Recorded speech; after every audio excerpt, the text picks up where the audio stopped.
that lesser architects never even knew existed. The result was a castle that was more than the sum of its parts, a living thing that breathed with the rhythm of the sea and stood as solid as the mountains themselves. Winterfell, the seat of House Stark, was another of Bran's masterworks, though it served a different purpose than Storm's End. Where the southern castle was built to withstand external threats, Winterfell was designed to nurture and protect those within its walls. The hot springs that bubbled up from deep within the earth were channeled through the castle's foundations, warming the stones and making even the harshest winter bearable. The Godswood at the heart of the castle was left untouched by human hands, a sacred space where the old gods could dwell and the ancient ways could be preserved. The crypts beneath Winterfell were perhaps the most mysterious part of Bran's design. Carved deep into the bedrock, they stretched farther than any living person had ever explored. The statues of the Stark kings and lords that lined the walls were not mere monuments to the dead, but guardians that watched over the living. Iron swords lay across their laps, a tradition that few understood, but all honored. Some whispered that the swords were there to keep the dead in their tombs. Others that they were there to arm the dead should they be needed again. The truth was known only to the children and to Bran himself, and they kept their secrets well. As the great castles rose from the earth, so too did the great houses that would rule them. The Starks claimed the North, their blood mixing with that of the first men until they became the very embodiment of the old ways. They kept the old gods and the old customs, speaking the old tongue in their private moments and carving their faces into the heart trees. The words they chose for their house, "Winter is coming," were not a boast or a threat, but a reminder of the terrible truth that the survivors of the long night could never forget. In the Western lands, Lan the Clever wove his way into legend through wit rather than strength. Casterly Rock had belonged to House Casterly for 1,000 years, its hulls carved from the living gold that veined the great stone. But Lan saw opportunity where others saw only an impregnable fortress. He entered the rock not with an army or a siege engine, but with nothing more than his silver tongue and his golden hair. Details of how he won the castle vary in the telling, but all agree that he used cunning rather than force, turning the Casterly against each other until they destroyed themselves from within.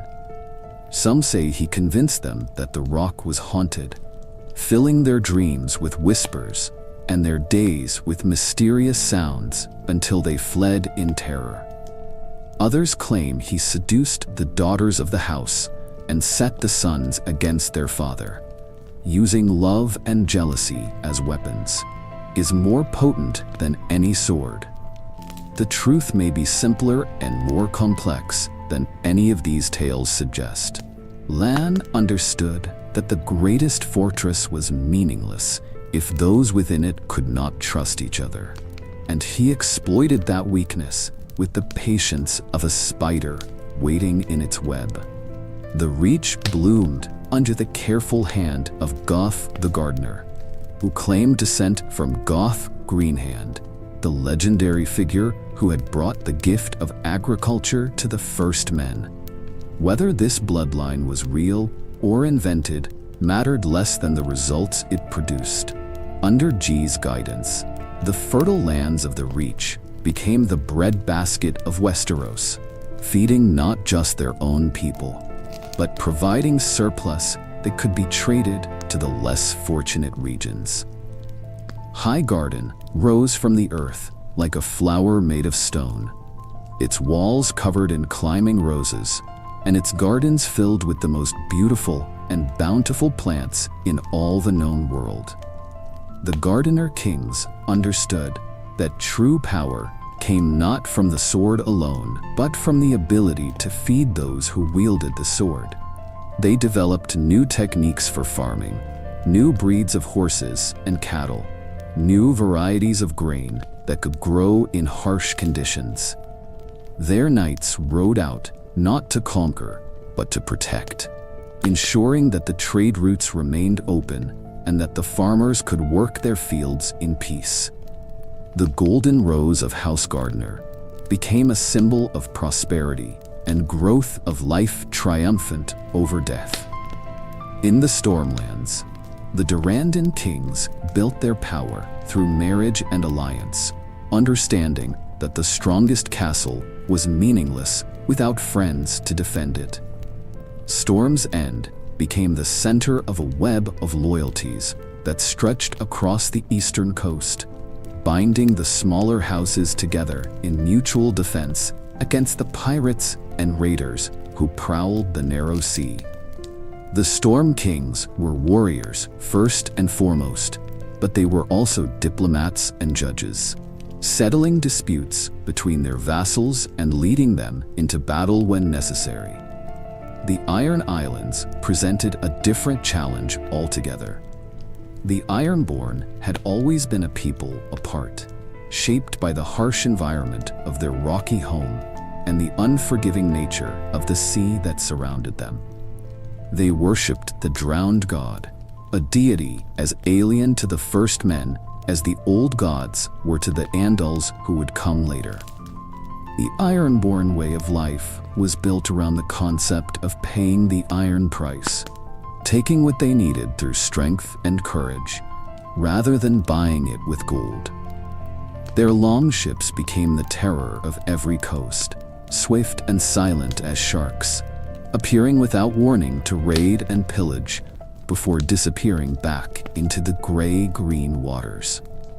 Yet, even among the Ironborn, heroes arose who would be remembered in song and story. The Grey King was said to have lived for 1,000 years and ruled the islands with wisdom and strength. He made a crown from the teeth of sea dragons and a throne from the bones of krakens, ruling from a hall built from the ribs of a leviathan that had washed up on the shores of Oldwick. His reign was marked by great victories at sea and the establishment of the Ironborn as a force to be reckoned with throughout the known world. The Riverlands, caught between the mountains and the sea, became a crossroads where all the great houses met and mingled. The rivers that gave the region its name provided highways for trade and communication, binding the scattered settlements together in a network of mutual dependence. The Fisher Kings, who ruled from the confluence of the rivers, understood that their strength lay not in isolation, but in connection, in being the bridge between the proud Northmen and the wealthy Southrons. As the great houses established themselves and the Age of Heroes reached its peak, the realm settled into a pattern that would endure for thousands of years. The North remained wild and free, its people hard as the ice that crowned their mountains. The South grew fat and prosperous, its fields golden with grain, and its coffers heavy with gold. The East and West looked beyond the borders of Westeros, the Ironborn to the sea, and the reach to the distant lands across the narrow sea. And through it all, the Wall stood sentinel in the north, a reminder of the darkness that had once threatened to swallow the world. The children of the forest began their slow retreat from the world of men during this age, not in defeat, but in recognition that their time was ending. They had played their part in the great drama, creating both the threat and helping to end it. Now it was time for humanity to take up the burden of defending the realm. Some of the children remained, dwelling in the deepest forests and the most remote caves, keeping the old knowledge alive for those who would seek it. Others joined with the weirwood trees, becoming part of the great network of watchers that would observe the world long after their physical forms had crumbled to dust. The Age of Heroes was drawing to a close, but the heroes themselves had laid foundations that would endure for millennia. The great houses they had founded would rise and fall, conquer and be conquered, but their bloodlines would continue to shape the destiny of Westeros. The castles they had built would stand as monuments to their vision and their skill. The traditions they had established would be passed down from father to son, from mother to daughter, carrying the wisdom of the ages into an uncertain future. But even as the Age of Heroes reached its zenith, change was coming from across the narrow sea. The Dandels were stirring in the hills and valleys of Essos. Their eyes turned westward toward the green shores of Westeros. They carried with them new gods and new ways, steel swords and pointed stars, and a hunger for conquest that would shake the foundations of the world the heroes had built. The Age of Heroes was ending, and the Age of Kingdoms was about to begin. Across the narrow sea, in the rolling hills and fertile valleys of what would later be known as Andalus, a new people were rising to prominence. The Dandels had watched the smoke from Valyrian forges darken the eastern sky, had seen the Dragon Lords carve their empire from the bones of older civilizations, and they had learned where the first men had brought bronze and the Valyrians wielded fire. The Andals possessed something that would prove even more revolutionary: steel. The secret of steelmaking had come to them through trade and conquest, passed down from the smiths of the Royer and refined in the forges of their mountain strongholds. But it was not just the metal itself that made the Andals formidable. It was what they did with it. Their swords were sharper than bronze, their armor stronger than leather, and their tools more efficient than anything the first men had ever conceived. More importantly, they had learned to mass-produce these weapons, arming entire armies with steel while their enemies still fought with bronze and stone. Yet the Andals brought more than just superior metallurgy to Westeros. They carried with them a new religion, the Faith of the Seven, which would prove to be as conquering as any sword, where the first men worshipped the nameless old gods in sacred groves. And beside still pools, the Andals built temples of stone and crystal, raising spires toward the heavens in honor of their seven-faced deity: the father, the mother, the warrior, the maiden, the smith, the crone, and the stranger. Each represented different aspects of divine power, and together they offered a more structured and organized form of worship than the shamanistic practices of the first men. The Faith of the Seven appealed to many because it offered certainty in an uncertain world, where the old gods whispered through wind and leaves, speaking in riddles and omens. The Seven spoke clearly through their septimens and scepters. They offered written scriptures, formal ceremonies, and a promise of eternal life for those who followed their teachings. The faith provided not just spiritual guidance, but practical governance, with its own laws and customs that could unite disparate tribes under a common banner. The first Andal ships appeared off the coast of the Fingers in the eastern reaches of the Vale, their sails marked with the seven-pointed star that would become the symbol of their faith. They came not as raiders, but as colonizers, bringing with them entire families, livestock, and the tools needed to build permanent settlements. The rocky coastline of the Vale provided numerous hidden coves and sheltered harbors where they could establish beachheads beyond the reach of the local First Men lords. The Vale of Arryn was ruled in those days by the Bronze Kings, descendants of the First Men who had held the region since the Age of Heroes. They were proud rulers, skilled in the old ways of war, but they were unprepared for the kind of systematic conquest that the Andals brought to their shores. The bronze swords and axes that had served their ancestors well were no match for Andal's steel. and the tribal warfare they understood was swept away by the organized military tactics of the invaders. The Andals did not simply conquer territory. They transformed it where they found scattered tribes living in hill forts and wooden halls. They built stone keeps and market towns. They established new trade routes, connecting their settlements to the wider world through commerce and communication. Their knights rode out, not just to fight, but to administer justice, collect taxes, and spread their faith to the common people. A seven-pointed star began to appear carved into roadside shrines and painted on the walls of taverns, a sign that the old world was passing away. The conquest of the Vale took generations to complete, but it established the pattern that would be repeated throughout the southern kingdoms. The Andals were patient conquerors, willing to intermarry with the local population when it served their purposes.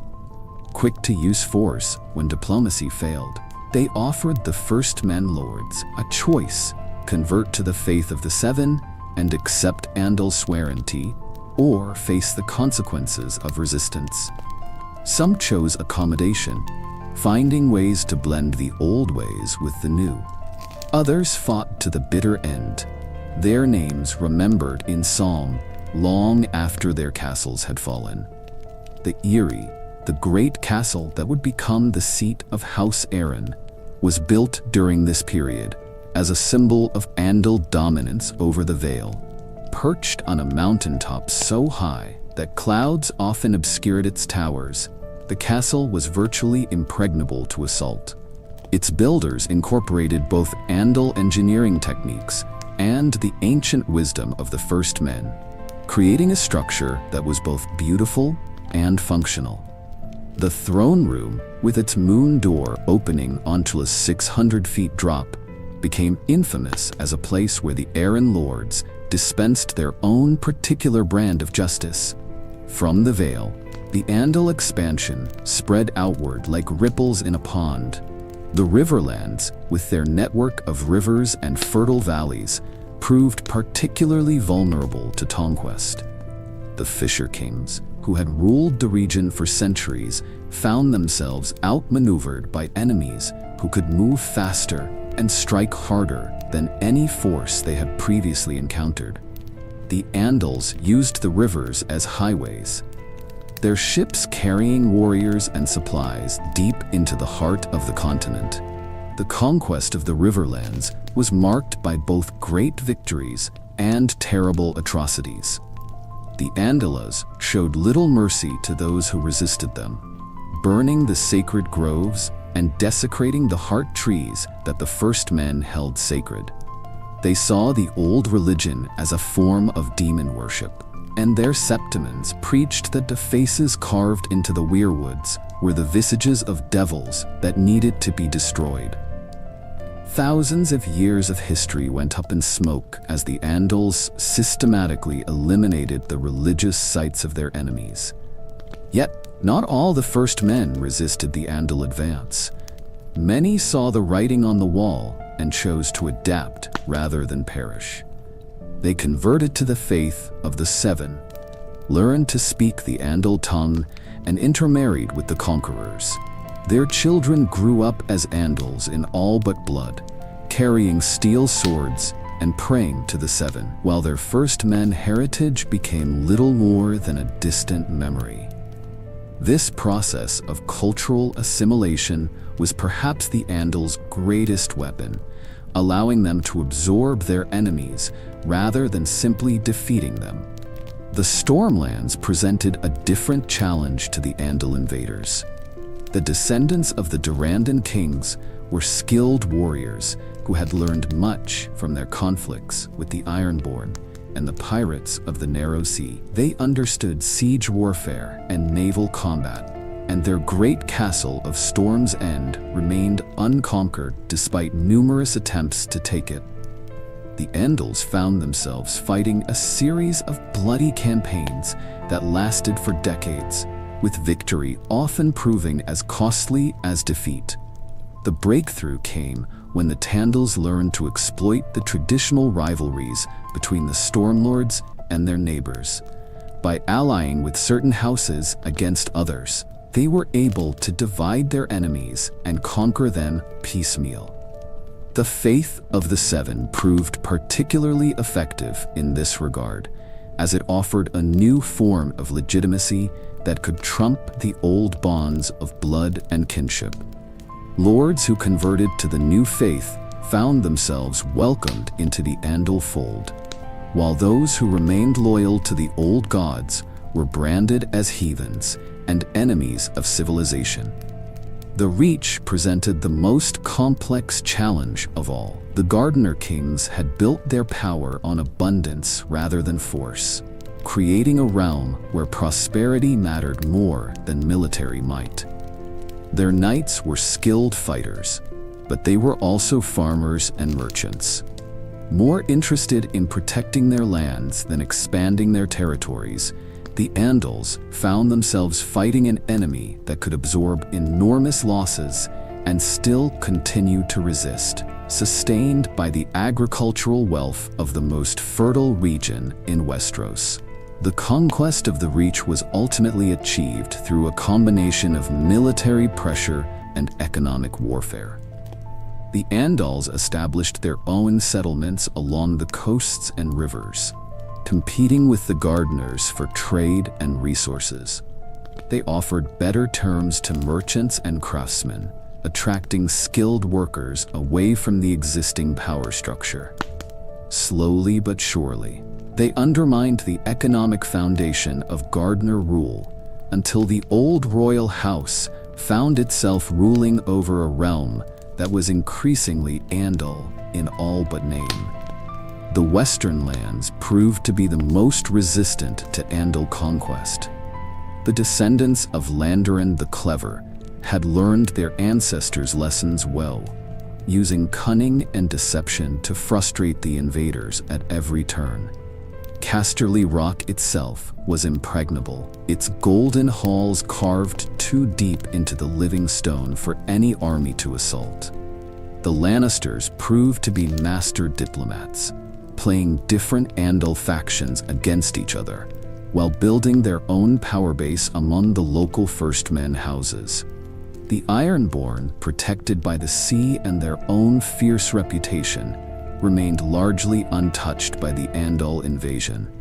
Their long ships continued to raid the coasts of both the First Men and the Andals, taking slaves and plunder without regard for the changing political landscape. The drowned god cared nothing for the Seven, and the Ironborn warriors who served him were as skilled with steel as they were with bronze. The Andals learned to give the Iron Islands a wide berth, focusing their efforts on more vulnerable targets.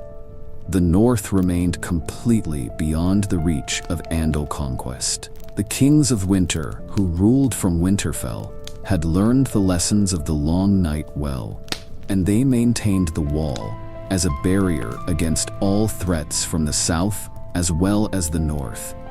The Stark armies were composed of men who had faced the White Walkers and lived to tell the tale.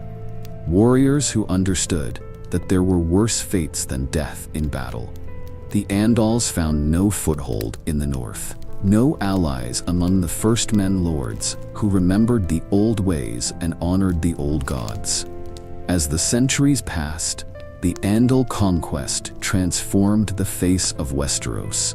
5 of the 7 kingdoms fell to the steel swords and pointed stars of the invaders, their cultures and religions largely swept away by the tide of change.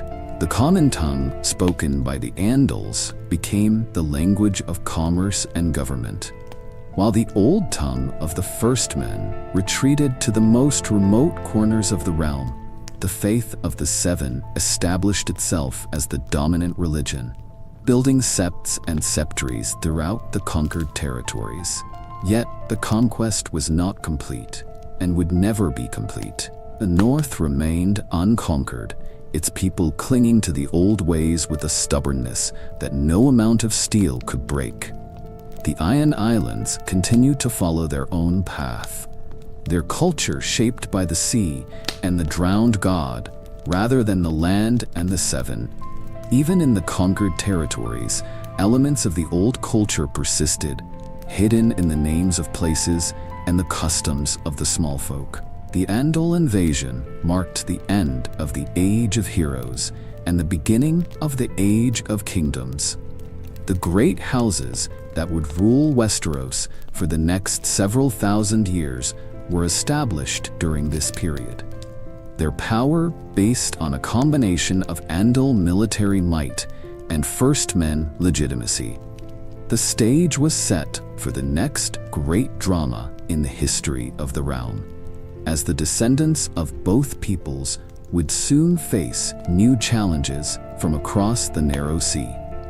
The wheel of history continued to turn, and with each revolution, the Game of Thrones became more complex and more deadly. The Andals had brought order to chaos, but they had also sown the seeds of new conflicts that would shape the destiny of Westeros for generations to come. The age of conquest was ending, but the age of politics was just beginning. While the Andals carved their kingdom from the bones of the First Men's realm, across the narrow sea, a civilization even more ancient and sophisticated was reaching the height of its power. The Royer had built their empire not on conquest, but on the life-giving waters of the great river from which they took their name. For 3,000 years, they had dwelt along the banks of the Roy, creating a culture that rivaled even the dragon lords of Valyria in its mastery of art, magic, and the mysteries of water. The Rhoyne was more than just a river to the Royer. It was the source of their power, their religion, and their very identity. They called it the Mother Rhoyne, and they worshipped it as a goddess who had given birth to their civilization. From its headwaters in the hills of Anderlos to its mouth at the summer sea, the river flowed through their lands like a silver thread connecting a string of pearls. Each city along its banks was a marvel of engineering and architecture, with water gardens that seemed to float on the surface of the river, and bridges that spanned the water like frozen rainbows. The Royer had learned to work with water in ways that other peoples could barely comprehend. Their magic was not the fire and blood sorcery of the Valyrians, or the earth and tree magic of the Children of the Forest, but something more subtle and more powerful. They could command the very flow of rivers, redirecting the course of waterways to serve their purposes. They built great dams and canals, creating networks of irrigation that turned deserts into gardens and marshes into fertile fields. Their cities seemed to float on the water, connected by bridges and walkways that rose and fell with the tide. Nisar, the greatest of the Royer cities, was built on a series of islands in the middle of the Roy, where the river was widest and deepest. The city was a marvel of water architecture, with towers that seemed to grow from the river itself, and palaces that reflected the sky in their walls of polished stone. The bridges that connected the islands were works of art as much as engineering, carved with intricate patterns that told the story of the Royer people. At the heart of the city stood the Temple of the Mother, a great dome that seemed to float on the water, its walls so thin that the light from within made the entire structure glow like a jewel. The Royer were not just builders and engineers. They were also the greatest traders in the known world. Their turtle ships, massive vessels that could carry entire households and all their possessions, pied the waters of the Roy and the narrow sea, trading with peoples as distant as the Summer Islands and as exotic as the Shadowlands beyond Ashai. They brought silk and spices from the east, gold and silver from the west, and knowledge from every corner of the world. Their merchants were welcomed in every port, their goods prized by kings and princes throughout the known world. But the Royer were not merely peaceful traders and builders. When threatened, they could call upon the power of the Mother Rhoyne herself to defend their lands. Their water wizards could summon great floods to wash away enemy armies, redirect rivers to isolate enemy cities, and call up mists so thick that invading fleets would lose their way and founder on hidden reefs. The river itself became their ally, rising to swallow those who would dare to threaten the children of the Roy. The magic of the Royer was tied to the natural cycle of the river, growing stronger during the spring floods and weaker during the dry season. Their greatest water wizards could live for centuries, their lives sustained by the eternal flow of the Mother Rhoyne. They passed down their knowledge through generations of apprentices, creating a tradition of learning that stretched back to the dawn of their civilization. The secret arts of water magic were jealously guarded, taught only to those who had proven themselves worthy through years of study and devotion. The Royer princes who ruled the great cities were chosen not by birth, but by their mastery of the river's ways. They were expected to be skilled in both war and peace, capable of leading their people in battle and governing them in times of prosperity. The greatest of these princes was Garin the Great, who ruled during the height of Royer power, when their empire stretched from the disputed lands in the west to the Bone Mountains in the east. Under his rule, the Royer reached heights of culture and learning that would not be equaled for centuries after their fall. Yet, even as the Royer reached the peak of their power, a new threat was rising in the east. The Valyrian Freehold, the great dragon empire that had conquered half of Essos, was expanding westward along the shores of the Narrow Sea. The Dragon Lords had already crushed the ancient empire of Gears, reducing its great cities to ash and slavery. Now they turned their attention to the rich lands of the Royer, seeing in their water magic a challenge to their own supremacy. The conflict between the Royer and the Valyrian Sands was not just a war between two peoples. It was a clash between two completely different ways of understanding the world. The Valyrian Sands were masters of fire and blood, their power based on domination and conquest. They rode dragons through the sky and wielded swords of Valyrian steel. Their very presence a reminder of the violent forces that had shaped their empire. The Royer, by contrast, were masters of water and wisdom. Their power based on harmony and balance. They sought to work with the natural world rather than dominate it, to find strength in unity rather than in subjugation. The war began slowly, with minor skirmishes along the borders of the two empires. The Valyrians tested the strength of the Royer defenses, sending small raiding parties to probe for weaknesses. The Royer responded with their traditional tactics, using their water magic to flood the approaches to their cities and their turtle ships to harry the Valyrian fleets. For a time, it seemed that the two powers might settle into a long stalemate, each too strong to be easily defeated by the other. But the Valyrians were not content with mere raids and skirmishes. They were building towards something much more ambitious, a great campaign that would crush the Royer once and for all. The Dragon Lords began to gather their forces, calling upon all the resources of their vast empire. Dragons flew in from the furthest reaches of Valyria, their riders eager for the glory that would come with victory over the water wizards. The Valyrian fleet grew until it darkened the waters of the Narrow Sea. Hundreds of ships carrying thousands of warriors and the materials needed to sustain a long campaign. The Royer seeing with storm clouds gathering on the horizon began their own preparations. Prince Garin called upon all the cities of the Roy to unite against the coming threat. And for the first time in centuries, the fractious princes put aside their differences to stand together. The great turtle ships were armed for war. Their peaceful trading vessels transformed into floating fortresses, bristling with weapons. The water wizards began to work their greatest magic, calling upon the Mother Rhoyne to lend her strength to her children in their hour of need. The war that followed was unlike anything the world had ever seen.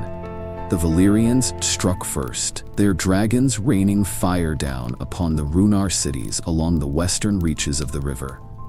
The ancient settlements of Sarm and Valentheris were consumed in dragonfire, their populations slaughtered or enslaved. The Runar responded with their own devastating weapons, calling up great floods that washed away entire Valyrian armies and summoning mists that brought down dragons from the sky. But the Valyrians had learned from their earlier conflicts, and they adapted their tactics to counter the Rhoyar magic. They used their dragons to stay above the reach of the water wizards, raining fire down from heights that the Rhoyar could not match. They struck at the sources of the Rhoyar power, targeting the great dams and canals that controlled the flow of the river. Most devastating of all, they began to poison the waters of the Rhoy itself, using dark sorcery to corrupt the very source of Rhoyar strength. The final battle came when Prince Karin gathered the greatest army in Rhoyar history. 250,000 warriors, supported by the most powerful water wizards ever assembled. They met the Valyrian forces at the confluence of the Rhoy and the Little Rhoyne, where the river was deepest and the Rhoyar power was strongest. The battle raged for days, with dragons falling from the sky and Valyrian ships sinking beneath the waves. For a moment, its waters carrying the Dragon Lord's ships ever deeper into the heart of the continent. The turtle ships that had once carried peaceful traders now carried refugees fleeing the destruction of their homeland. But the Rhoyar story was not yet finished. Among the survivors of the Great Defeat was a princess named Nymeria, a direct descendant of the ancient River Kings. She gathered the remnants of her people, perhaps 100,000 souls, and loaded them onto a fleet of 10,000 ships. This great exodus would carry the Rhoyar across the narrow sea to a new home, where they would once again prove their resilience and their genius for adaptation.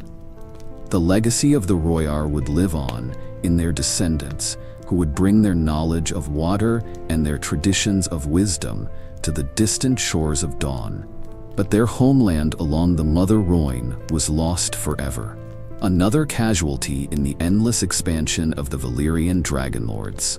Meanwhile, in other parts of Essos, different peoples were carving out their own destinies amid the chaos of a changing world. The Dothraki had emerged from the vast grasslands of the eastern continent.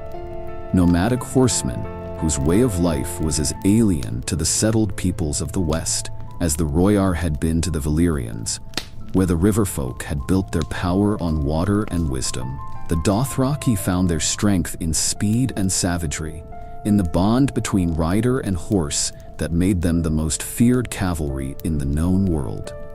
The great grass sea that stretched from the forest of Kor to the shadowlands beyond Oshai was their domain, a realm without cities or borders, where the strongest Khalasars claimed the best grazing lands, and the weak were swept aside like dust before the wind. The Dothraki followed no kings and built no castles. Their only law was the strength of the sword and the speed of the horse. They worshipped a single god, the great stallion, who mounted the world, and they believed that their destiny was to ride across all the lands under the sky. The rise of the Dothraki changed the balance of power throughout Essos. The great cities that had grown rich through trade now found themselves under constant threat from the horse lords, who could appear on the horizon without warning and disappeared just as quickly after their raids were complete. The settled peoples learned to build higher walls and maintain larger armies. But the grasslands remained forever beyond their reach, a wild frontier where only the strongest and most cunning could survive. In the east, beyond the Bone